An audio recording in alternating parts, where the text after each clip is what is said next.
গত ক্লাসে দেখাইছিলাম যে কেমিক্যাল রিঅ্যাকশন আর কেমিক্যাল বন্ড মানে রাসায়নিক বন্ধন। আজকে অ্যাসিড ক্ষার লবণ নিয়ে আলোচনা করা হবে। তো ওইখানে একটা টপিক ছিল যেটা কোশ্চেনে অনেকে একটু ভুল করছো, মানে পারো নাই, যেটা ছিল হচ্ছে তোমার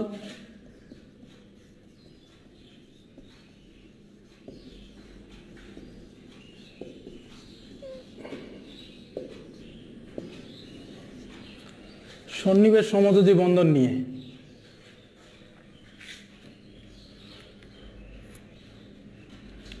সন্নিবেশ সমযোজী বন্ধন নিয়ে একটু কথা ছিল, যেটা কোশ্চেনে দেওয়া হয়েছিল, কিন্তু তোমরা অনেকেই ভুল করছো, অনেকে দেখি আবার পারছো, তাদের জন্য গুড।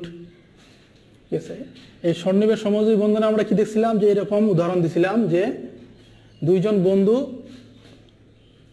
হোটেলে খাইতে গেছে, তে খাওয়া করছে দুইজনের পেট ভরছে, দুইজনের তৃপ্তি পাইছে, কিন্তু বিলটা পেমেন্ট করছে একজন। তার মানে কোনো একটা যৌগে যদি এরকম হয় যে দুইটা মৌল বিক্রিয়া অংশগ্রহণ করছে, এখন মুক্ত জোর ইলেকট্রনটা একজনের কাছ থেকে আসে, অপরজন কোনো দানও করে নেই, শেয়ারও করে নেই, কিন্তু দুইজন এটা ভাগাভাগি করে নিছে, ওইটাকে কি বলছিলাম আমরা, সন্নিবেশ সমযোজী বন্ধন। তার মানে সন্নিবেশ সমযোজী বন্ধনে কি থাকবে, যদি ক্রস দিয়ে দেখাই, এরকম এই চিহ্ন দিয়ে বলেছিলাম যে মুক্ত জোর, মানে একবারে দুইটা জোর ইলেকট্রন দিয়ে দিবে একজনকে, এরকমটা দেখছিলাম।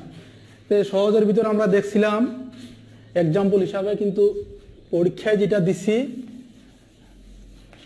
পরীক্ষায় দেওয়া হয়েছে তোমার একটু জটিল যৌগ। কিরকম দেওয়া হয়েছিল যে K4Fe(CN6) এরকম ছিল। তার মানে এটা হচ্ছে পটাশিয়াম ফেরোসায়ানাইড। যদি এটা K3 দিতাম তাহলে হয়তো ফেরিসায়ানাইড, কিন্তু কে যেহেতু 4 দিচ্ছি, এটার জন্য হচ্ছে ফেরোসায়ানাইড। তার মানে হচ্ছে পটাশিয়াম ফেরোসায়ানাইড। এখন কিভাবে বুঝবো যে এটা জটিল যৌগ? জটিল যৌগ চেনার একটা উপায় হচ্ছে, জটিল যৌগের ভিতর এই থার্ড ব্র্যাকেট দিয়ে কিছু একটা বদ্ধ করে দেওয়া থাকবে।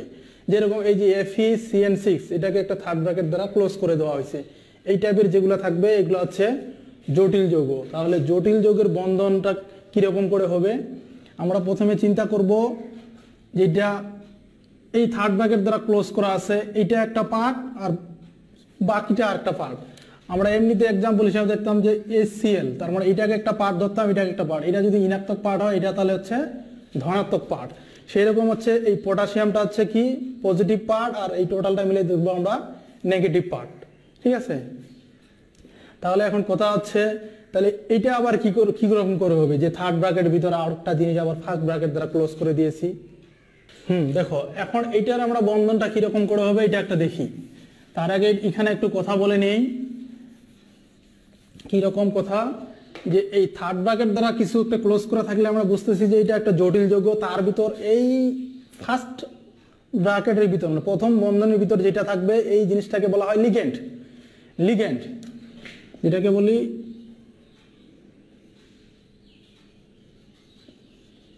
লিগ্যান্ড, আর এই লিগ্যান্ড মানে হচ্ছে ইলেকট্রন দাতা। তার মানে সে শুধু এই ইলেকট্রন দান করবে। ঠিক আছে, অনেকে বলছে যে ভাই হাইব্রিডাইজেশন তো করার নেই। আসলে হাইব্রিডাইজেশন হচ্ছে কি সিলেবাসে নাই, হাইব্রিডাইজেশন সিলেবাসে নাই। যদি কারো তারপরও কারো জানার ইচ্ছা থাকে তাহলে আমার সাথে পার্সোনালি যোগাযোগ করিও। ঠিক আছে, আর বন্ধন মোটামুটি যেটুকু পড়ার মধ্যে ছিল সেটুকু অলরেডি পড়ে ফেলছি। এটা একটু বাদ ছিল যে এই জটিল যৌগটার মধ্যে কিরকম হবে।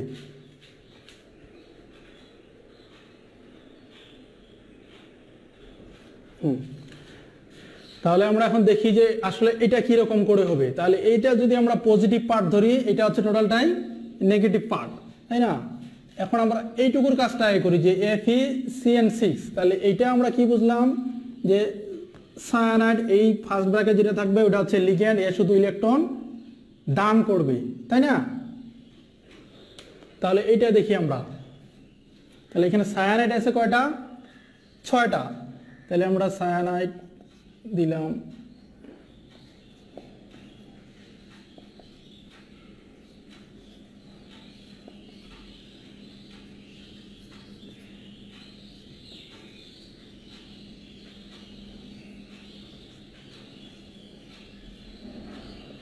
তাহলে এই সায়ানাইডের আমরা কি জানি, একটা মুক্তজোড় ইলেকট্রন থাকে, তাই না? তাহলে এর যেই মুক্তজোড় ইলেকট্রনটা থাকবে ক্রস আকারে যদি দেই তাহলে এরকম করে এই দিয়ে দিল, আবার এরও থাকবে এই দিয়ে দিল, ফটো আকারে দিচ্ছি।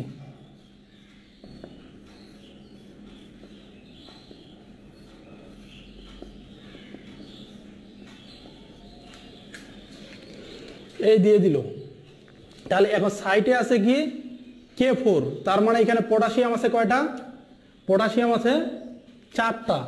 তাহলে যেহেতু সাইটেই করে ফেলছি, ঠিক আছে, তাহলে এই পটাশিয়াম আমরা এইভাবে দিতে পারি না, কে কে কে কে এরকম করে দিতে পারি। তাহলে এই পটাশিয়ামের শেষে কয়টা থাকে? একটা ইলেকট্রন থাকে, কারণ আমরা পটাশিয়াম জানি 19, কে 19, তাহলে এটা হয় কি 2 8 8 1। তাহলে এই একটা ইলেকট্রন কি করে, যে 2 8 8 16 2 18, তার মানে আর্গনে চলে যায়, এই একটা ইলেকট্রন সে দান করে দেয়। তাহলে এরকম করে আছে, এই একটা ইলেকট্রন দান করছে, শেষের এই একটা ইলেকট্রন দান করছে, একটা দুইটা তিনটা চারটা, যেহেতু K4, তাহলে এগুলা যেহেতু দিয়ে দিছে, যেহেতু আমরা বলতাম যে ইলেকট্রন আদান প্রদান মানে ইলেকট্রন দান করে, সেটা হচ্ছে আয়নিক বন্ধন। তাহলে আমরা এখানে আয়নিক বন্ধন বলবো কয়টা? একটা দুইটা তিনটা চারটা। তাহলে আয়নিক বন্ধন হচ্ছে এখানে 4টা, আর আছে এই সায়ানাইড, আমার এই সায়ানাইডের ভিতর সমযোজী আছে কয়টা? 3টা, আর যেই দুইটা নাইট্রোজেনের যেটা মুক্তজোড় থাকে এই আয়রনকে দিয়ে দেয়। তাহলে এরকম করে দিয়ে দিছে কয়টা? 6টা, 1 2 3 4 5, 1 2 3 4 5 6, হ্যাঁ 6টা। তাহলে এখানে কি বলবো? আয়নিক আছে কয়টা? তাহলে হচ্ছে আয়নিক হচ্ছে 4টা, সমযোজী হচ্ছে যেহেতু 1 2 3 4 5 6, তাহলে একটা তো 3টা করে দিলে 3 6 18টা, 3 × 6 18টা। আর সন্নিবেশ সমযোজী কয়টা হচ্ছে? 1 2 3 4 5 6টা। তাহলে সন্নিবেশ সমযোজী আছে 6টা। বোঝা যায়?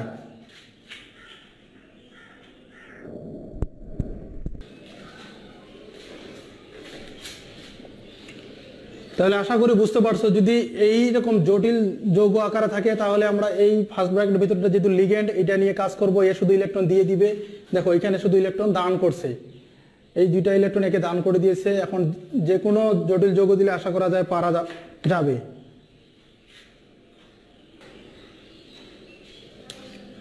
তাহলে প্রথমে আসে অ্যাসিড।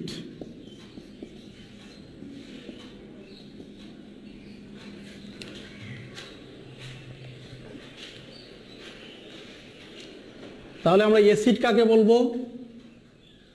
অ্যাসিড আমরা তাকে বলবো যদি কোনো যৌগের অণুতে একটা যৌগ থাকবে, ওই যৌগের মধ্যে কি থাকবে? একটা প্রতিস্থাপনীয় হাইড্রোজেন থাকবে। তাহলে কি হইলো, যে যদি কোনো যৌগের অণুতে প্রতিস্থাপনীয় হাইড্রোজেন থাকে, কি বললাম? যদি কোনো যৌগের অণুতে প্রতিস্থাপনীয় হাইড্রোজেন থাকে এবং ওই হাইড্রোজেনটাকে কোনো ধাতু বা ধাতুর ন্যায় মূলক দ্বারা প্রতিস্থাপন করে, প্রতিস্থাপনটা কিরকম হইতে পারে? আংশিক রূপে প্রতিস্থাপন হইতে পারে, আবার পূর্ণরূপে প্রতিস্থাপন হইতে পারে। যেরকম আমরা যদি এরকম করি যে H2SO4 প্লাস দিলাম, প্লাস যদি আমি জিঙ্ক দেই তাহলে এখানে কি পাবো? জিঙ্ক, তাহলে কি পাবো? Zinc sulphate plus hydrogen. তার মানে এই হাইড্রোজেনটা কি হয়েছে? টোটালটাই আলাদা হয়ে গেছে, তার মানে এখানে পূর্ণরূপে হয়ে গেছে। এখন এটা এরকম হইতে পারতো না যে একটা হাইড্রোজেন গেছে আর একটা যায়নি, তাহলে ওইটা হয়তো কি? আংশিক প্রতিস্থাপন। আর এখানে যেহেতু দুইটাই চলে গেছে এই জন্য এটাকে আমরা বলবো পূর্ণ প্রতিস্থাপন। তাহলে আমাদের সংজ্ঞা কি হইল, যে এটা একটা যৌগ,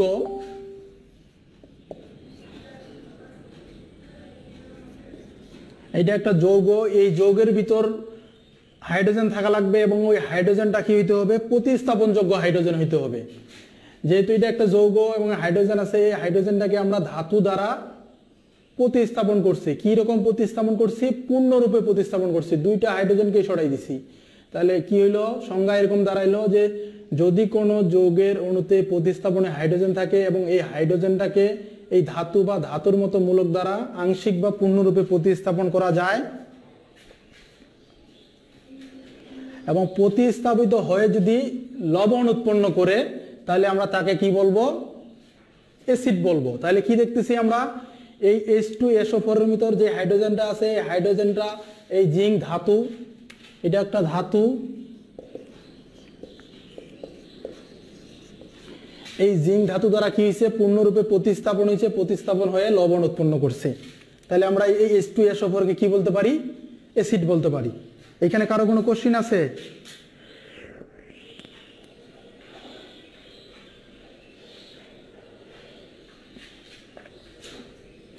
দেখো, যদি অনুরূপভাবে দেখি যে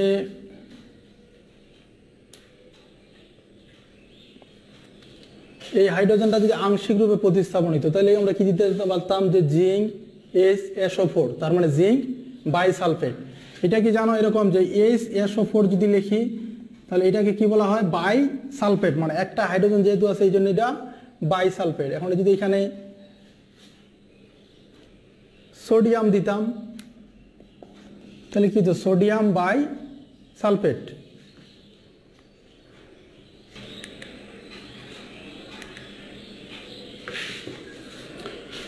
এটাকে বলে কি? Sodium bisulphate. তার মানে এটা একটা হাইড্রোজেন আছে কিন্তু এখানে দুইটা হাইড্রোজেন সরে গেছে, তাহলে SO4 যদি থাকতো তাহলে হয়তো বাইসালফেট। তাহলে আমরা এই H2SO4 কে কি বলতে পারবো? যে একটা অ্যাসিড। কি কারণে অ্যাসিড? যে এর হাইড্রোজেনটা ধাতু দ্বারা প্রতিস্থাপনযোগ্য এবং প্রতিস্থাপন হয়ে লবণ উৎপন্ন করে, যেরকম জিঙ্ক SO4, জিঙ্ক সালফেট, এটা এক ধরনের বলতে পারি কি? সালফেট লবণ।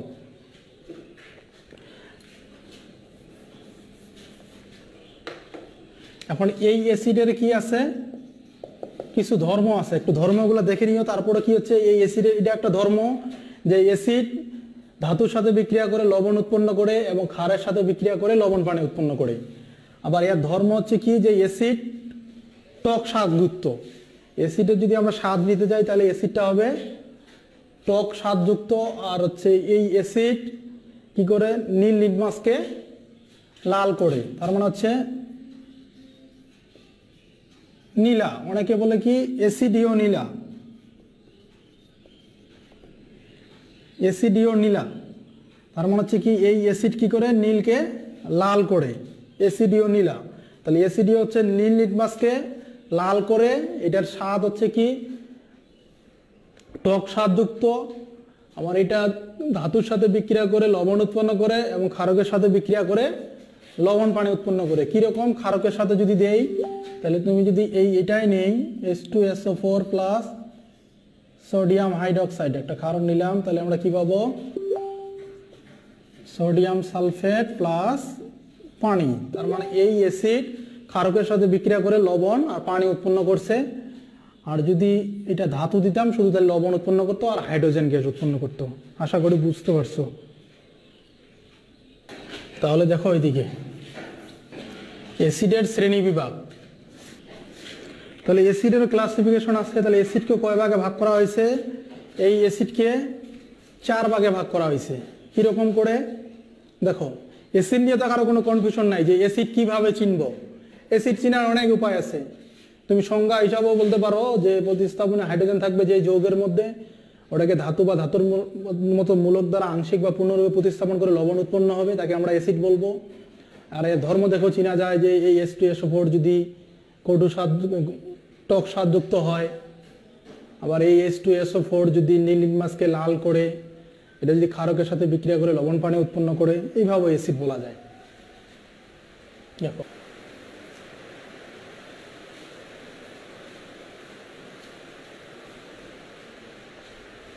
দেখো একজন বলছো যে আংশিকভাবে অ্যাসিড দেখান।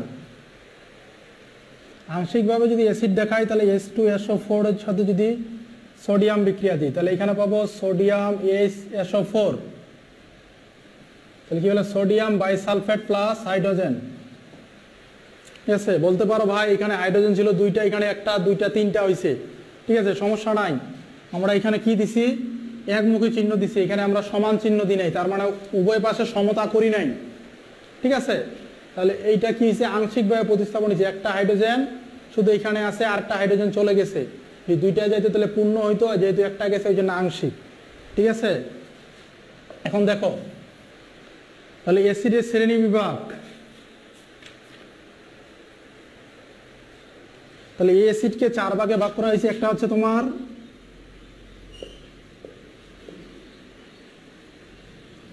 গঠন অনুসারে,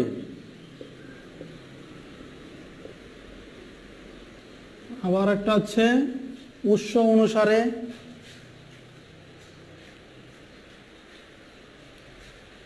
আর হচ্ছে শক্তি অনুসারে।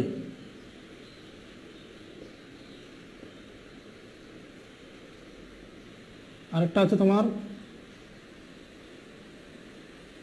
ক্ষারকত্ব অনুসারে। দেখো তাহলে হচ্ছে অ্যাসিডের শ্রেণীবিভাগ দিলাম আমরা কি, গঠন অনুসারে, উৎস অনুসারে, শক্তি অনুসারে, ক্ষারকত্ব অনুসারে। এখন হচ্ছে কি এগুলার ভিতরে আবার প্রকারভেদ আছে, যে এই গঠন অনুসারে। আবার গঠন অনুসারে যদি বলি, গঠন অনুসারে অ্যাসিড কয় প্রকার, তাহলে আমরা বলবো কি যে গঠন অনুসারে আবার 2 প্রকার। 2 প্রকার কি কি? 1 নম্বর হচ্ছে তোমার হাইড্রো অ্যাসিড,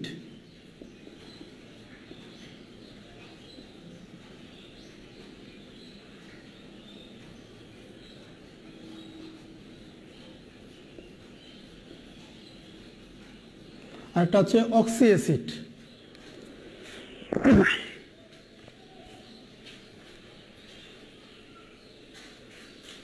তাহলে হচ্ছে কি গঠন অনুসারে অ্যাসিড কয় প্রকার? 2 প্রকার। একটা হচ্ছে হাইড্রো অ্যাসিড, আর একটা হচ্ছে অক্সি অ্যাসিড। এখন কথা হচ্ছে হাইড্রো অ্যাসিড আমরা কোনটাকে বলবো, অক্সি অ্যাসিড কোনটাকে বলবো? যে হাইড্রো অ্যাসিড হচ্ছে কোনটা? হাইড্রো অ্যাসিড হচ্ছে এইটা, যে হাইড্রোজেন থাকবে প্লাস অন্য অধাতব মৌল, হাইড্রোজেন প্লাস অন্য অধাতব মৌল, কিন্তু এখানে অক্সিজেন থাকবে না। তাহলে হাইড্রো অ্যাসিড কোনটা? হাইড্রো অ্যাসিড ওইটাকে বলবো আমরা যে হাইড্রোজেন থাকবে, যে অ্যাসিডের ভিতরে হাইড্রোজেন আছে প্লাস অন্য অধাতব মৌল আছে, সেটাকে বলবো আমরা হাইড্রো অ্যাসিড, কিন্তু এখানে অক্সিজেন থাকবে না। এক্সাম্পল হিসাবে আমরা দেখতে পারি কিরকম, HCl, তার মানে হাইড্রোজেন আছে, ক্লোরিন একটা অধাতব মৌল আছে, তাহলে এই HClটা কি একটা হাইড্রো অ্যাসিড। বোঝা যাচ্ছে? তাহলে হাইড্রো অ্যাসিড দেখে আমরা কোনটা বুঝবো, যে HCl4 এটা একটা হচ্ছে হাইড্রো অ্যাসিড, কারণ হচ্ছে এখানে হাইড্রোজেন আছে এবং অন্য অধাতব মৌল আছে, কিন্তু অক্সিজেন নাই, এই জন্য হচ্ছে এটা হাইড্রো অ্যাসিড। এখন অক্সি অ্যাসিড কোনটা? অক্সি অ্যাসিড হচ্ছে তোমার হাইড্রোজেন থাকবে প্লাস অক্সিজেন থাকবে প্লাস অন্য অধাতব মৌল থাকতে পারে।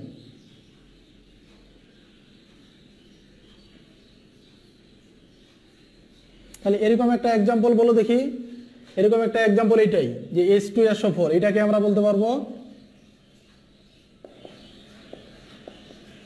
অক্সি অ্যাসিড, কারণ এখানে হাইড্রোজেন আছে, অক্সিজেন আছে প্লাস সালফার আছে, মানে অন্য অধাতব মৌল আছে। তাহলে এই H2SO4টাকে কি বলা যাবে? Oxy acid. এরকম তাহলে অক্সি অ্যাসিডে আমরা কি সংজ্ঞা অনুসারে পাইলাম, যে অক্সি অ্যাসিড সংজ্ঞা অনুসারে কি পাইলাম, হাইড্রোজেন থাকবে, অক্সিজেন থাকবে প্লাস অন্য অধাতব মৌল থাকবে। তাহলে H আছে, O আছে, S আছে, তাহলে অক্সি অ্যাসিড। এখন হাইড্রো অ্যাসিডে কি দেখছি, যে হাইড্রোজেন থাকবে প্লাস অন্য অধাতব মৌল, তাহলে এই HCl এ কোনো অক্সিজেন নাই, তার মানে হচ্ছে এটা হাইড্রো অ্যাসিড। এইটা নিয়ে কারো কোনো কনফিউশন আছে? তাহলে দেখো এখন হচ্ছে উৎস অনুসারে যাই আমরা। তাহলে এই উৎস অনুসারে যদি যাই, তাহলে এই উৎস অনুসারে হচ্ছে আবার 2 প্রকার। উৎস মানে কি, কোথা থেকে পাইছি আমরা, এই ওই উৎস হচ্ছে আবার 2 প্রকার। এই 2 প্রকারের ভিতর কি কি আছে? একটা আছে অজৈব অ্যাসিড,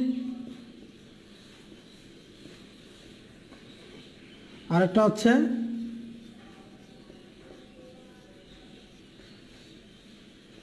জৈব অ্যাসিড।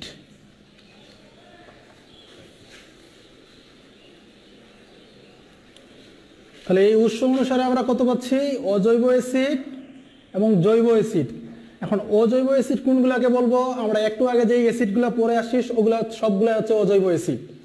তার মানে এই অজৈব অ্যাসিড কোনগুলো, আমরা বলতে পারবো যে H2SO4 অজৈব acid, HNO3 nitric acid, HCl তুমি যাই দাও, HClO4 হাইড্রোক্লোরিক অ্যাসিড, ঠিক আছে, perchloric acid, H2SO4 sulphuric acid, HNO3 nitric acid, এগুলো সবগুলো হচ্ছে কি তা অজৈব অ্যাসিড।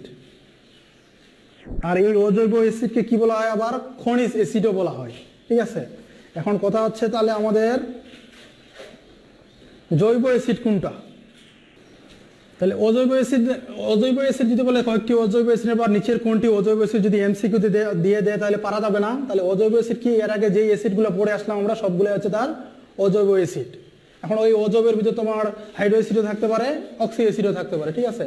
কিন্তু এই জৈব অ্যাসিডটা চেনার জন্য একটা উপায় আছে, অনেক বইয়ে হয়তো সংজ্ঞাটা অনেকভাবে দিছে, কিন্তু আমরা শর্টকাটে একটু মনে রাখবো যে এই জৈব অ্যাসিডের ভিতর যদি বন্ড COOH এইটা একটা মূলক, এই মূলকটা থাকবে বন্ড COOH, এটাকে বলা হয় কার্বক্সিল মূলক, ঠিক আছে। এটা হচ্ছে তোমার জৈব যৌগের পড়ালেখা, ঠিক আছে। বিভিন্ন ধরনের মূলক আছে, তার ভিতর একটা অ্যাসিডের হচ্ছে এটা একটা কার্যকরী মূলক। যদি কোনো অ্যাসিডের ভিতর এই জিনিসটা থাকে, কার্বক্সিল মূলকটা থাকে কিরকম, যে COOH মানে COOH এই মূলকটা থাকে, তাহলে আমরা কি বলবো, তাকে জৈব অ্যাসিড বলবো। তাহলে এরকম অ্যাসিডের নাম বলতে পারবা কি, এরকম আছে যে CH3COOH, মানে এই CH3 তো আছে, সাথে কি আছে COOH, মানে এই মূলকটা আছে। তাহলে এটা দেখেই আমরা বুঝে যাব যে এটা একটা জৈব অ্যাসিড। কোন জৈব অ্যাসিড, এইটার নাম হচ্ছে তোমার দুইটা নাম আছে, এটাকে আবার অনেকে বলে যে অ্যাসিটিক অ্যাসিড,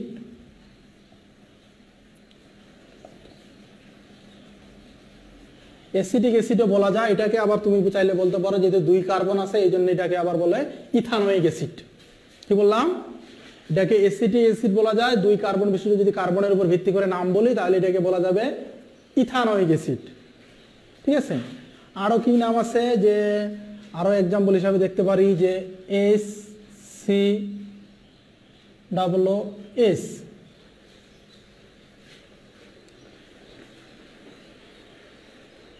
তাহলে কি দিতে পারি S বন্ড COOH। তাহলে এটা আবার কি, এইটাকে বলা হয়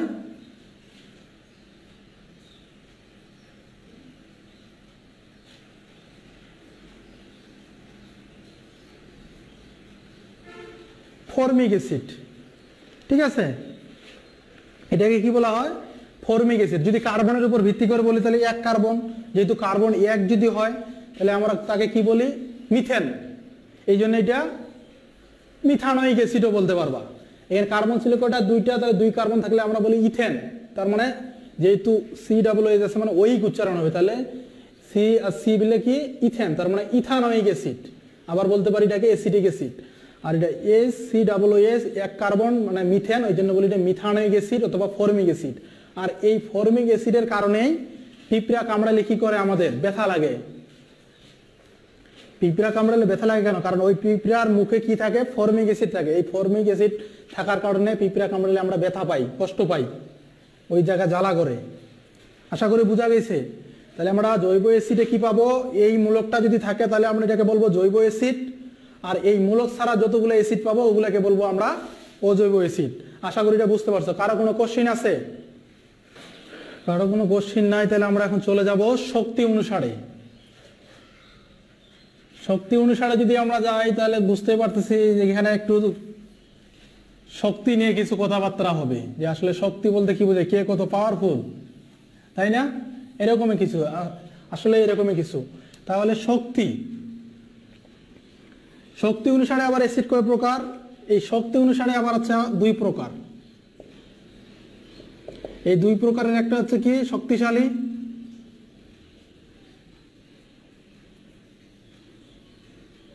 আর এক নম্বর হচ্ছে কি অশক্তিশালী, তো না মানে দুর্বল। তাহলে শক্তিশালী হচ্ছে, এটার নামটা একটু চেঞ্জ করে দেই, তাহলে এই দুই প্রকার ভিতরে একটা আমরা বলতে পারি কি তীব্র, তীব্র বা কি সবল, তীব্র বা সবল বলতে পারি। আরেকটাকে আমরা কি বলতে পারি, তীব্র জায়গায় কি বলতে পারি, মৃদু, মৃদু বা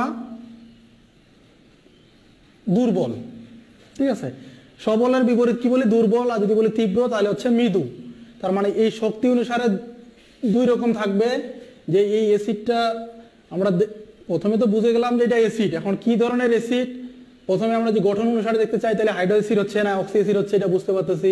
উৎস অনুসারে আমরা গেলে দেখতে পারতেছি যে যদি কার্বক্সিল মূলক থাকে তাহলে তো জৈব, আর যদি ওইটা বাদে অন্য অ্যাসিড থাকে তাহলে হচ্ছে অজৈব।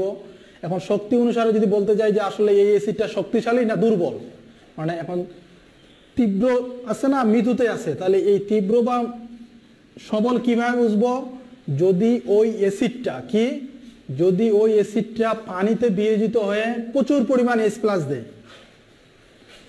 কি বললাম, এটা কি দিবে, প্রচুর প্রচুর কি দিবে, H+ আয়ন দিবে। কোথায় বিয়োজিত হয়ে, পানিতে বিয়োজিত হয়ে যদি প্রচুর H+ আয়ন দেয় তাহলে হবে এটা তীব্র বা সবল।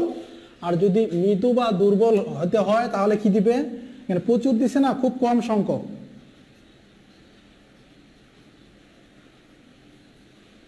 তাহলে খুব কম সংখ্যক H+ আয়ন দিবে।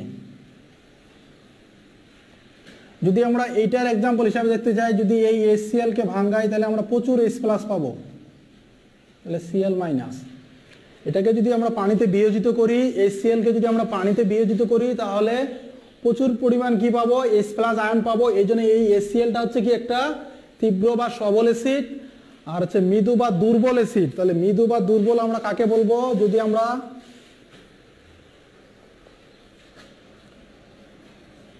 HClO4 মানে যাকে বলে পারক্লোরিক অ্যাসিড, এটাকে যদি করি আমরা তাহলে কি পাবো, অল্প সংখ্যক H+ পাবো। দেখো এটা একটু সমস্যা আছে, এটা না, carbonic acid H2CO3, carbonic acid যদি পাই তাহলে এখানে আমরা H+টা পাবো কি, অল্প পরিমাণ। আসলে অ্যাকচুয়ালি এইভাবে তো দেখা না যে অল্প পাচ্ছি না বেশি পাচ্ছি, এটা যদি আমরা পরীক্ষাগারে যাই, যদি আমরা ল্যাবে যাই তাহলে বোঝা যাবে যে পানিতে বিয়োজিত করলে আমরা কি পরিমাণ পাচ্ছি। ঠিক আছে, তাহলে কি পাইলাম, এর সংজ্ঞা অনুসারে কি পাবো আমরা, তীব্র বা সবল অ্যাসিড কি, প্রচুর পরিমাণ H+ আয়ন দিবে পানিতে বিয়োজিত হয়ে। আর মৃদু বা দুর্বল হতে গেলে কি হবে, খুব কম সংখ্যক H+ আয়ন দিবে পানিতে বিয়োজিত হয়ে। এটা নিয়ে কারো কোনো কোশ্চিন আছে? তাহলে দেখো, যদি কারো কোনো কোশ্চিন না থাকে তাহলে আমরা লাস্ট ইসে চলে যাই ক্ষারকত্ব অনুসারে। তাহলে ক্ষারকত্ব অনুসারে আবার হচ্ছে 3 প্রকার। প্রথম হচ্ছে কি, এক ক্ষারকীয়,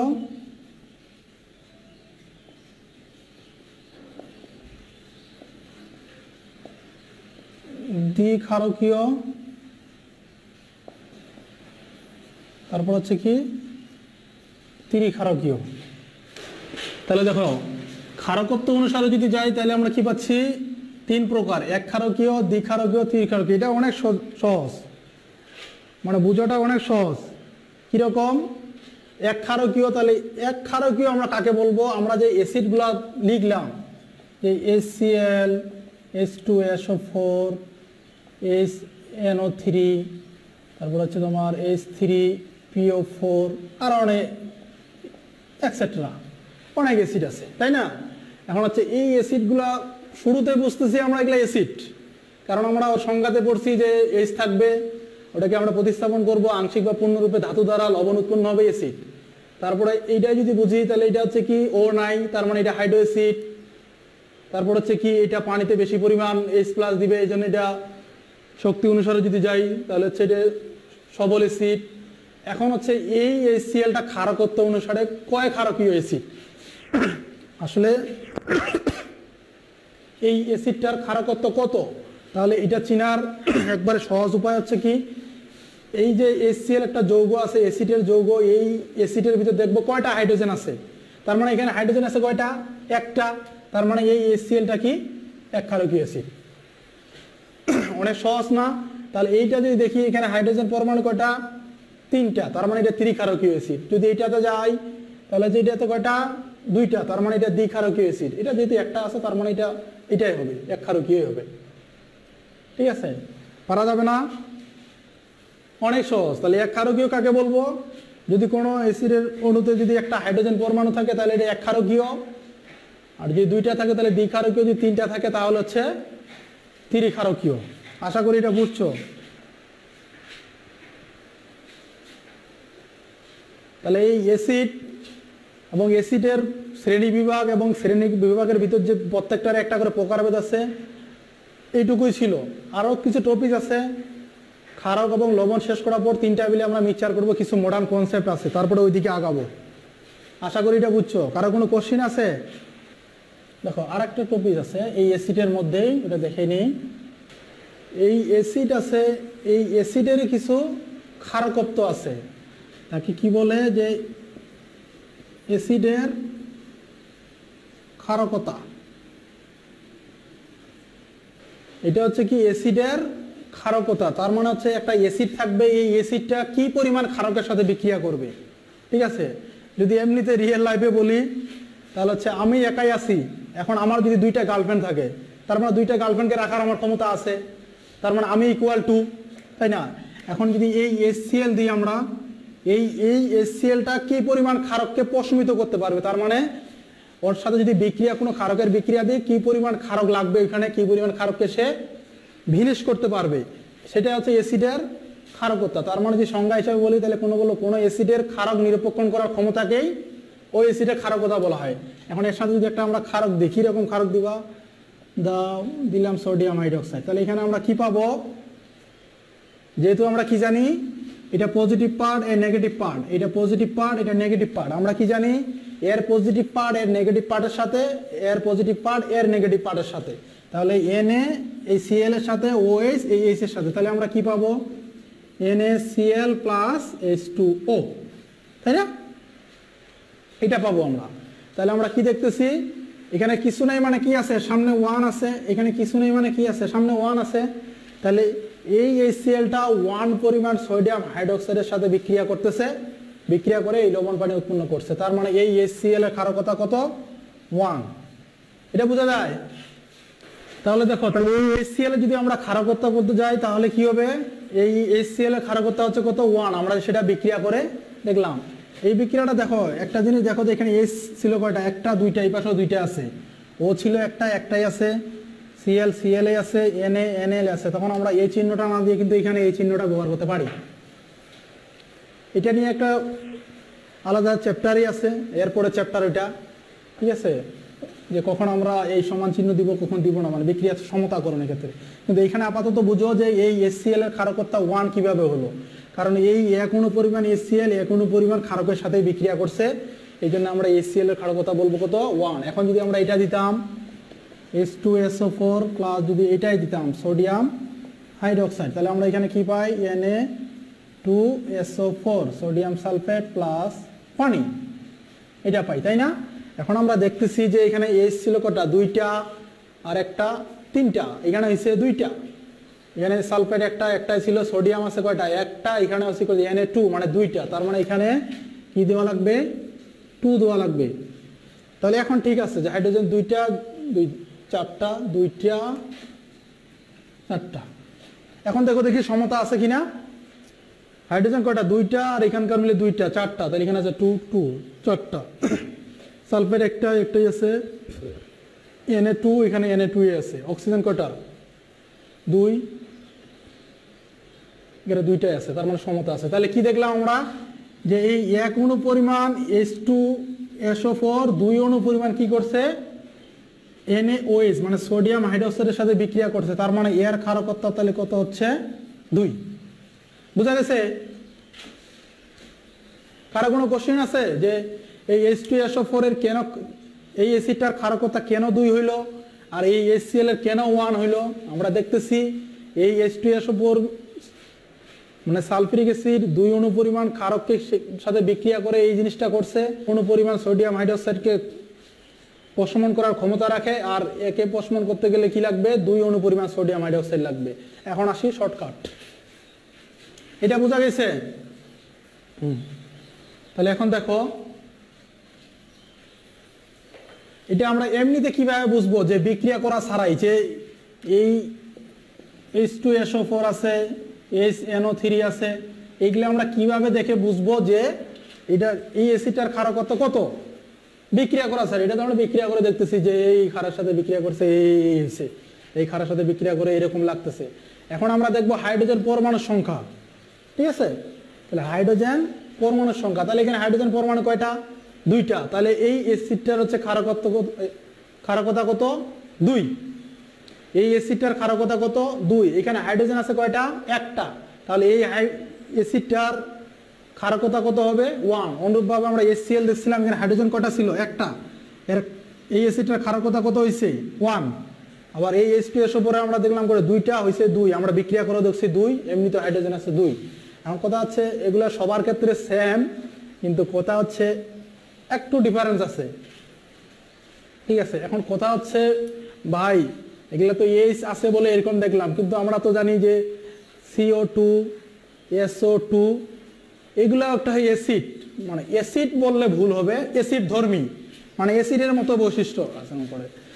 অ্যাসিড না, এগুলা হচ্ছে অ্যাসিড ধর্মী, মানে অ্যাসিডের মতোই আচরণ করে। আমরা বলি না যে মেয়েরা হচ্ছে মায়ের জাত, মানে মা না কিন্তু মায়ের জাত, তার মানে কি তারাও মা রাখার ভূমিকা রাখে, তারাও একদিন মা হবে। কথা হচ্ছে তার মানে এই কার্বন ডাইঅক্সাইডটা অ্যাসিড না, কিন্তু অ্যাসিডের মতো ভূমিকা পালন করে, এই জন্য এটা অ্যাসিডের মতো, মানে অ্যাসিড ধর্মী। কিন্তু এইখানে তো কোনো হাইড্রোজেন নাই, তাহলে কিভাবে বুঝবো এই অ্যাসিডের ক্ষারকতা কত? হ্যাঁ, কিভাবে বুঝবো? তার জন্য একটু কষ্ট করা লাগবে, এরকম করে বিক্রিয়া করা লাগবে, ঠিক আছে? কিরকম করে বিক্রিয়া করা লাগবে? এই কার্বন ডাই অক্সাইডে সেটা দেখাই, কোথায় দেখাবো? এখানেই দেখাই, ঠিক আছে? যে CO2 যদি নেই, সোডিয়াম হাইড্রোক্সাইডে নিলাম, তাহলে এখানে কি পাবো? সোডিয়াম কার্বনেট প্লাস পানি, এটা হয়, তাই না? এই কার্বন ডাই অক্সাইডের সাথে যদি এটা বিক্রিয়া দেই সোডিয়াম হাইড্রোক্সাইড, তাহলে কি পাবো? সোডিয়াম কার্বনেট প্লাস পানি। তাহলে এখানে সোডিয়াম 2টা, এখানে ঠিক আছে? হাইড্রোজেন কটা? 2টাই আছে, সোডিয়াম 2টা, 2 3 দিয়ে 5 2 4 2 দিয়ে 4, হ্যাঁ আশা করি ঠিক আছে। তাহলে এই কার্বন ডাই অক্সাইডের জন্য কত পাচ্ছি? এই অ্যাসিডটার ক্ষারকতা কত? 2, কারণ এর 2 অণু পরিমাণ কি লাগছে? ক্ষারক লাগছে, তাহলে এই কার্বন ডাই অক্সাইডের 2। এখন যেগুলা এই হাইড্রোজেন দ্বারা নাই, যে CO2, SO2 এগুলো যেরকম আছে, যে অ্যাসিড ধর্মী যেগুলা, এগুলার যদি ক্ষারকত্ব নির্ণয় করতে চাই, তাহলে অবশ্যই তোমাকে বিক্রিয়া করে দেখতে হবে। এর জন্য শর্টকাট আজ পর্যন্ত তৈরি হয় নাই, চেষ্টা চালাচ্ছি আমরা, ঠিক আছে? আর যেগুলোর এইজ আছে এগুলো তো আমরা বুঝে গেলাম, এর ভিতরে একটু ডিফারেন্ট আছে, মানে একটা ব্যতিক্রম আছে, ওটা আমি দেখাবো, ঠিক আছে? আগে এটা শেষ করে নেই। বুঝতে পারছো? কারো কোনো কোশ্চিন আছে? আমি তো আগেই বললাম রে ভাই যে সমতা বুঝবা না এখন, ঠিক আছে? এই সমতাকরণ নিয়ে একটা চ্যাপ্টারই আছে, আমি ওই চ্যাপ্টারে এখনো যাইনি। আমি এই চ্যাপ্টার শেষ করব, অ্যাসিড, ক্ষারক ও লবণ, তারপরে এই বিক্রিয়া সমতাকরণ যাবো। পৃথিবীর যত বিক্রিয়া আছে সমতা হবে, ঠিক আছে? এটা নিয়ে টেনশন করার কিছু নাই, যে এই সমতা কিভাবে দিচ্ছেন, আমরা সূত্রের মাধ্যমে করব, তখন কোথায় কি হবে আমরা এমনিতেই বসাতে পারবো। এই জন্য ছোট ছোট বিক্রিয়া দিচ্ছি, এগুলো তো মুখে মুখে করা যাচ্ছে, যখন বড় কিছু দিবে তখন কিভাবে করবা, ওইটার জন্য আমাদের সূত্র আছে, আমরা এই চ্যাপ্টার নিয়ে আলোচনা করব। আপাতত এটা বুঝতেছো কিনা যে এই কার্বন ডাই অক্সাইডের 2 কিভাবে হচ্ছে, এর এই অ্যাসিডটার ক্ষারকতা 2 কেমনে হচ্ছে, এর কেন 1 হচ্ছে, এইটা বুঝো, ঠিক আছে? তাহলে দেখো এই অ্যাসিডের আমি লাস্ট অফিসে চলে যাচ্ছি, অ্যাসিডের শক্তি নিয়ে। দেখো তোমাকে কিছু অ্যাসিড দিয়ে দিছে, যে এরকম করে দিছে যে H2SO4 HClO4 HiO4 HNO3, তারপরে তোমার কি দিছে আরো দিব, দেই H3PO4, বেশি দিলে গুলাই ফেলবা, ঠিক আছে? কটা আছে? 1 2 3 4 5, ঠিক আছে? অল্পই থাকা ভালো, ঠিক আছে? তাহলে এইরকম কিছু অ্যাসিড দিছে, অ্যাসিড দিয়ে বলছে কি এদের শক্তি অনুসারে সাজাও। কি বলছে? এদের শক্তি অনুসারে সাজাও। যেরকম আমাদের যদি বলে যে এদেরকে বয়সের ভিত্তিতে সাজাও, তার মানে আমরা কি কার বয়স বেশি? অ্যাকচুয়ালি যদিও আমার বয়স বেশি, ঠিক আছে, আমাকেই তো সামনে রাখবা, তাই না? যদি বলো বয়সের ভিত্তিতে সাজাও, তাহলে এই যার বছর ভাইয়ের মনে এত বছর এত মাস বলা যাবে না, ঠিক আছে? ভাইকে দিলাম, তারপরে আমরা ধীরে ধীরে সাজাচ্ছি। এখন হচ্ছে এই অ্যাসিডগুলা দিয়ে দিছে, এই অ্যাসিডগুলা দিয়ে বলতেছে কি এই অ্যাসিডগুলাকে শক্তির ক্রম অনুসারে সাজাও। ঠিক আছে, তাহলে শক্তির ক্রম অনুসারে সাজানোর জন্য আমরা কি করব, এই অ্যাসিডগুলার প্রথমে কেন্দ্রীয় মৌলটার জারণ মান বের করব। জারণ মান বের করা জানো কি? জারণ মান আমরা কিভাবে বের করি? এইরকম করে যে H2SO4 যদি করি, তাই আমরা যেইটার বের করবো ওইটার নিচে কি আমরা আন্ডারলাইন দিয়ে দিই, তার মানে এইটার বের করতে বলছে, তার মানে এইটাকে আমরা কি ধরে নিই, একটা কনস্ট্যান্ট, তার মানে এটাকে x ধরতে পারি। সবাই x ধরে, তোমার x ধরতে হবে এমন কিছু না। ঠিক আছে, এটাকে আমরা x ধরে তখন এগুলো বের করি। যদি আমরা এটা এখন করতে যাই, আর এটা কি জানি আমরা, এই একটা যৌগের যে জারণ মান থাকে টোটাল জারণ মানটা শূন্য, সমষ্টি কি হয়, শূন্য হয়, তাই না? তাহলে এইটার যদি আমরা বের করতে যাই, তাহলে এইটা হাইড্রোজেন কি পাচ্ছি আমরা, এই হাইড্রোজেনের জন্য কি জানি 1 ইন্টু পরমাণুর সংখ্যা 2 প্লাস এর যেহেতু কিছু নাই x প্লাস এর হচ্ছে কি আমরা কি জানি -2 ইন্টু পরমাণুর সংখ্যা, পরমাণু কয়টা, 4টা, ইকুয়াল কি 0। তাহলে এটা এখন বলতে ভাই কিছু নাই, তার মানে এটাও আছে অবশ্য 1, যেহেতু কিছু নাই সামনে 1 আছে। তাহলে আমরা কি পাচ্ছি, এটা 2 প্লাস x মাইনাস 8 ইকুয়াল 0। তাহলে x আমরা কি পাচ্ছি, পজিটিভ 6। তার মানে এই H2SO4 এর কি জারণ মান কত, +6। এখন যদি H টা বের করতে বলতো, তাহলে আমরা এটা কি লিখতাম, x ইন্টু 2 প্লাস এই সালফারেরটা তখন আমরা লিখতাম যে 6। ঠিক আছে, পারা যাবে না? পারা যাবে। তাহলে আমরা এটা কত পাচ্ছি, যে +6। এটা কত পাবো, 4 দুগুণ 8, আর একে একবার দিলে 7, মানে +7। এটা কত পাবো, 4 দুগুণ 8 বার দিলে +7। এটা 3 দুগুণ 6 +5, 8 +5, এরকমই হবে। এরকম করে বের করে দেখিও যে এগুলাই হবে। ঠিক আছে, কারণ হচ্ছে হাইড্রোজেন কত 1 আর অক্সিজেন আমরা -2 জানি, -2 ইন্টু 4 মানে 8। তাহলে -8 আর +1 মানে -7, ওই পাশে গেলে কি হবে, +7, তাই না?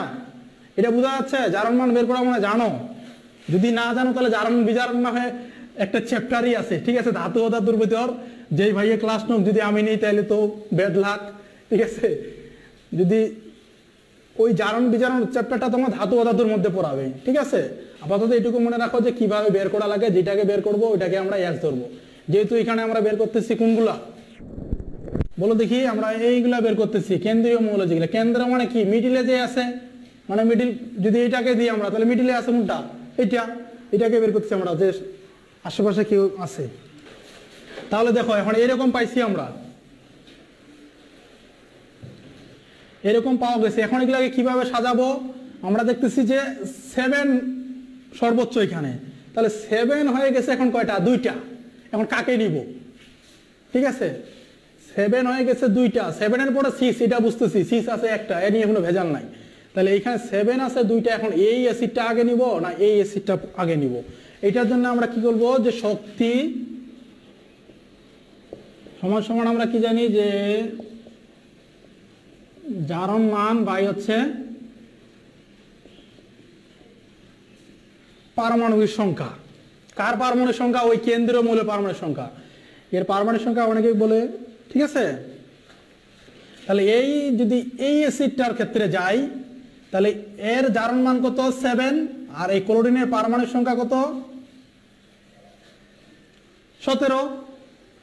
এখন এই আয়োডিনের ক্ষেত্রে যদি যাই, তাহলে এর জারণ মান 7, এটা হচ্ছে দেখো এই দুইটা থেকে আসতেছি, একটার জন্য কি পাচ্ছি 7/17, আর এইটার ক্ষেত্রে যদি আসি তাহলে 7 আয়োডিন কত 53, তাই না? হ্যাঁ, তাহলে দেখো এখন যদি 7কে যদি আমরা 17 দ্বারা ভাগ দিই তাহলে বড় মান পাবো, না 7কে 53 দ্বারা ভাগ দিলে বড় মান পাবো? এটা অবশ্যই পাবো, কারণ আমরা জানি যে ছোট সংখ্যা দ্বারা ভাগ দিলে বড় মান পাওয়া যায়, তাই না? তাহলে এই 7কে আমরা 17 দ্বারা ভাগ দিলে বড় মান পাবো, আর এই 53 দ্বারা ভাগ দিলে ছোট মান পাবো। তাহলে কোনটা আগে হবে তোমরাই বলো? তাহলে এই ক্লোরিনটা আগে হচ্ছে, তাই না? তাহলে HClO4, তারপরে এখন কোনটা আসতেছে, তাহলে HiO4, তারপর এখন কোনটা লিখবো, 6 তো একটাই আছে, যে H2SO4। এখন আমি এটা বলবো না, এখন তোমরা বলবা যে আমরা এই প্লাস এইটা আগে নিব না এইটা আগে নিব। কারণ একটা দেখো যে এখানে নাইট্রোজেনের আমরা কত জানি 7, তাহলে এই 5কে আমরা 7 দ্বারা ভাগ দিব, আর এই 5 মানে ফসফরাস, মানে কত ফসফরাস কত 15, তাহলে এই ফসফরাস আমরা 15 দ্বারা 5কে 15 দ্বারা ভাগ দিলে বড় মান পাবো না 5কে 7 দ্বারা ভাগ দিলে বড় মান পাবো? অবশ্যই 7 দ্বারা। তাহলে আমরা আগে কি নিব? HNO3, তারপরে নিব আমরা H3PO4। আশা করি বুঝতে পারছো। দেখো এমনিতে শর্টকাট করে মনে রাখতে পারো যে এরকম করে না বের করে, যে যার পারমাণবিক সংখ্যা যখন জারণ মান সমান হয়ে যাবে, কথা হচ্ছে যখন জারণ মান সমান সেম হয়ে যাবে, 2টা বা 3টা অ্যাসিডের বা যৌগের দেখতেছি জারণ মান সমান হয়ে গেছে, তখন আমরা দেখবো যার পারমাণবিক সংখ্যা কম সে বড়। ঠিক আছে, এত কিছু মনে রাখা লাগতো না। যার পারমাণবিক সংখ্যা কম সে বেশি শক্তিশালী। তাহলে এরা সেম হয়ে গেছিল, দেখলাম ক্লোরিন 17, এ হচ্ছে 53, তার মানে 17 কম, এ বেশি শক্তিশালী। এদের সমান হয়ে গেছিল A7, এ হচ্ছে 15, তার মানে 7 কম, এ শক্তিশালী। ঠিক আছে, আশা করি এটা বুঝতে পারছো। কারো কোনো কোশ্চেন আছে? মুছে দিলাম। ক্ষারক, ক্ষারক মানে হচ্ছে কি বেস, বেস মানে হচ্ছে কি ক্ষারক। তাহলে আমরা ক্ষারক কাকে বলবো? একজন কোশ্চেন করছো যে অক্সিজেনের অক্সিজেন -2 হলো কেন, এরকম কোশ্চেন করছো। ঠিক আছে, এটা নিয়ে বললাম যে জারণ বিজারণ চ্যাপ্টারে কথা বলবো, তারপর একটু না বললেই নয়। আমরা এই অক্সিজেনে জানি কত 6, তার মানে 2, অক্সিজেন হচ্ছে 8, 2 আর 6, তাই না? তাহলে এই অক্সিজেনের যখন আমরা দেখছি বন্ধন গঠনের সময় দেখছি যে অক্সিজেনের টার্গেট হচ্ছে কি কার কাছে যাবে? নিয়নের কাছে, মানে 2 6 মানে 8, আরো 2টা দরকার। তার মানে এই ক্ষেত্রে অক্সিজেন কি করে? 2টা ইলেকট্রন অন্য জায়গা থেকে নেয়। এই 2টা ইলেকট্রন যে নিচ্ছে, এই জন্য এটা কি মাইনাস হয়েছে। কারণ আমরা কি জানি যে ইলেকট্রন ত্যাগ করে কি হয়? পজিটিভ আয়ন হয়। ইলেকট্রন ত্যাগ করে কি হয়? পজিটিভ আয়ন হয়। আর ইলেকট্রন গ্রহণ করে কি হয়? নেগেটিভ আয়ন হয়। আমরা এই যে Na+ দেই, কারণ কি সোডিয়াম থেকে একটা ইলেকট্রন কি হয়? চলে যায়, মানে একটা ইলেকট্রন ত্যাগ করে সোডিয়াম +1 হয়েছে, মানে +1 লিখি সোডিয়ামের জন্য। এখন এই অক্সিজেন কি করছে? 2টা ইলেকট্রন গ্রহণ করছে, মানে কি এই জন্য কি -2 হয়েছে। বুঝতে পারছো কি? দেখো আমরা NaCl কেন লিখি? যে NaCl মানে ক্লোরিন কেন -1 লিখি আর সোডিয়াম কেন +1 লিখি? কারণ সোডিয়াম থেকে একটা ইলেকট্রন ত্যাগ হয়, মানে আর আমরা জানি কি যে ইলেকট্রন ত্যাগ করে ধনাত্মক আধান হয়, যেন পজিটিভ আয়ন হয়েছে, আর ইলেকট্রন গ্রহণ করে নেগেটিভ আয়ন হয়েছে। তুমি এরকম অক্সিজেনের সাথে কারো বিক্রিয়া দেখাও, তুমি যদি H2O এর ক্ষেত্রে বিক্রিয়া দেখাও, দেখবা এই অক্সিজেন 2টা ইলেকট্রন কি করছে? গ্রহণ করছে, এই জন্য এটা হয় কি -2 চার্জ। এটা নিয়ে বিস্তারিত কথা হবে জারণ বিজারণ চ্যাপ্টারে। আশা করি বুঝতে পারছো। আপাতত এইটুকু বুঝো, ঠিক আছে? এখন দেখো ক্ষারক। তাহলে ক্ষারক আমরা কাকে বলবো? যদি একটু অ্যাসিডের রিভিউ দেই, অ্যাসিডে বলছিলাম প্রতিস্থাপন হাইড্রোজেন থাকবে, ওকে ধাতু বা ধাতুর দ্বারা মতো মূলক দ্বারা আংশিক বা পূর্ণরূপে প্রতিস্থাপন করে লবণ উৎপন্ন হবে, তাকে আমরা বলতেছিলাম অ্যাসিড। তাহলে ক্ষারক কাকে বলবো? ক্ষারক আমরা তাকেই বলবো যদি কোনো যৌগের অণুতে অক্সাইড বা হাইড্রোক্সাইড একসাথে বললে হয় হাইড্রোক্সাইড। ঠিক আছে, তাহলে ক্ষারক আমরা কাকে বলবো? যদি কোনো যৌগের অণুতে অক্সাইড বা হাইড্রোক্সাইড আয়ন থাকে। কি বললাম? অক্সাইড বা হাইড্রোক্সাইড, মানে এই ও আর হচ্ছে OS, ও আর হচ্ছে OS থাকে যদি কোনো যৌগের অণুতে, তাহলে আমরা তাকে বলবো কি? ক্ষারক বা বেস। ঠিক আছে, তাহলে আমরা এরকম যদি বলি যে এটা হচ্ছে NaOS, তার মানে এই যৌগটার ভিতর কি আছে? একটা OS আয়ন আছে, তার মানে কি এই NaOSটা কি একটা ক্ষারক। এখন এটা যদি এরকম হইতো যে MgO, তার মানে এটা কি একটা ম্যাগনেসিয়াম অক্সাইড, মানে এখানে একটা অক্সাইড আছে, এই জন্য এটা কি একটা ক্ষারক। আর এখানে OS আসলো, এই জন্য এটাও কি? এটাও একটা ক্ষারক। ক্ষারক চিনতে কি কারো কোনো সমস্যা আছে? আমরা ওইখানে দেখতেছিলাম যৌগের অণুতে প্রতিস্থাপন হাইড্রোজেন থাকবে, আর আমরা এখানে দেখবো যৌগের ভিতর ও আর OS আছে কিনা, এইটা হচ্ছে মেইন কথা। যদি ও আর OS থাকে, ওইটা হচ্ছে তোমার ক্ষারক। এখন কথা হচ্ছে অ্যাসিডের তো কিছু ধর্ম ছিল, তার মানে ক্ষারকেরও কিছু ধর্ম আছে, অবশ্যই আছে। কিরকম ধর্ম আছে? তাহলে এই অ্যাসিডের সাথে কম্পেয়ার করি, অ্যাসিডের সাথে কম্পেয়ার করে কি দেখতেছিলাম যে অ্যাসিড টক স্বাদযুক্ত, তার মানে ক্ষারক কি? ক্ষারক হচ্ছে কটু স্বাদযুক্ত। কটু বুঝো? কটু বলতে হচ্ছে কি মুখের ভিতর দিলে মানে মুখ একবারে জাম হয়ে যায়, কিছু না, মানে মুখ নড়ানো যায় না, এটাকে বলে কটু। ঠিক আছে, তাহলে এই ক্ষারক হচ্ছে কি? কটু স্বাদযুক্ত। তারপরে আমরা অ্যাসিডের ক্ষেত্রে কি দেখছিলাম, যেটা ক্ষার ধাতু বা ধাতুর ন্যায় মূলক ধাতুর সাথে বিক্রিয়া করে লবণ আর হাইড্রোজেন গ্যাস, আর ক্ষারকের সাথে বিক্রিয়া করে কি করতেছিল, লবণ পানি উৎপন্ন করতেছিল।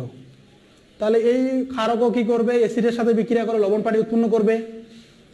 আবার কি ওই অ্যাসিডের ক্ষেত্রে দেখছিলাম যে অ্যাসিডীয় নীলা বলছিলাম, মানে নীল লিটমাসকে কি করতো, লাল করতো, আর এ উল্টাটা করবে, এ লালকে কি করবে, নীল করবে।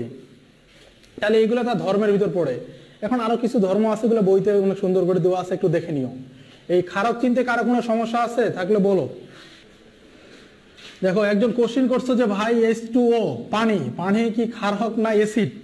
হ্যাঁ অবশ্যই, এই পানি হচ্ছে তোমার একটা উভধর্মী অক্সাইড। যে পানি উভধর্মী অক্সাইড, কারণ হচ্ছে কি আমরা পানি বলি তো পানিতে অ্যাভেলেবেল, পানির কোনো দামই নাই, যেখানে যায় ওইখানে পানি, কিন্তু পানিও অ্যাভেলেবেল না, পানিও একটা দামি। কারণ আজকালকে বাইরে গেলে পানি কিনে খাওয়া লাগবে না, পানি কি অ্যাভেলেবেল না, বাতাস অ্যাভেলেবেল না, বাতাসও কিনে খাওয়া লাগে। যারা আইসিইউতে আছে ওরা বাতাস কিনে খাচ্ছে, তুমি বাইরে যাও দেখবো পানি কিনে খাওয়া লাগবে, পানি অ্যাভেলেবেল না, পানিও কি।